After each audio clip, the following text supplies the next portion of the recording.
it's a very dangerous situation that we're facing in Iran right now with this U.S. flotilla in the neighborhood. But U.S. imperialism may be overreaching, which is not unusual. I mean, if you look at the history of the United States, what's oftentimes happened is that leaders have overreached. And that's what happened during the U.S. Civil War, when the slave-owning states thought that they could overthrow the U.S. government in order to protect their most prized properties, speaking of the investment in enslaved Africans' bodies, and they wound up losing everything, including that investment, as they were defeated by 1865.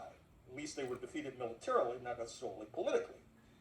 And right now, if you look at the previous war, the so-called 12-day war of June 2025, you saw that the Iranians were able to shoot missiles into Tel Aviv, their allies,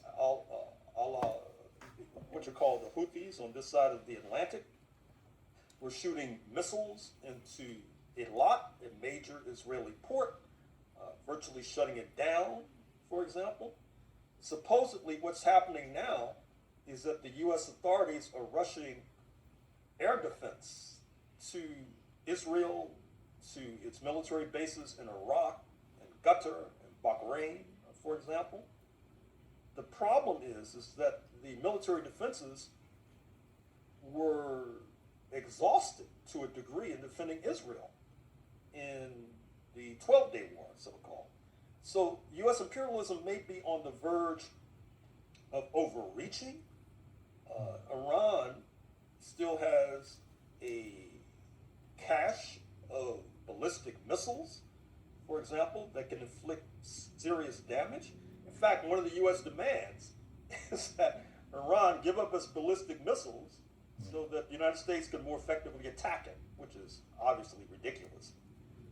So one of the questions that remains is what will be the response of the Saudis, what would be the response of the Egyptians, what would be the response of the Turks, what would be the response of the Pakistanis, for example.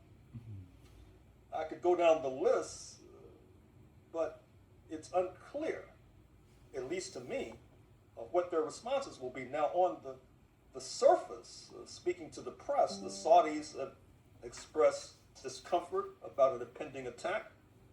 And I should say, in all fairness, that the Saudi press has become quite hostile to Israel of late, to their credit. With regard to the Turks, they're hosting talks between the Iranians and Jared Kushner, Mr. Trump's son-in-law, and Steve Witkoff, his comrade, real estate mogul buddy, for example. I hope that an agreement can be reached, but I am not necessarily optimistic.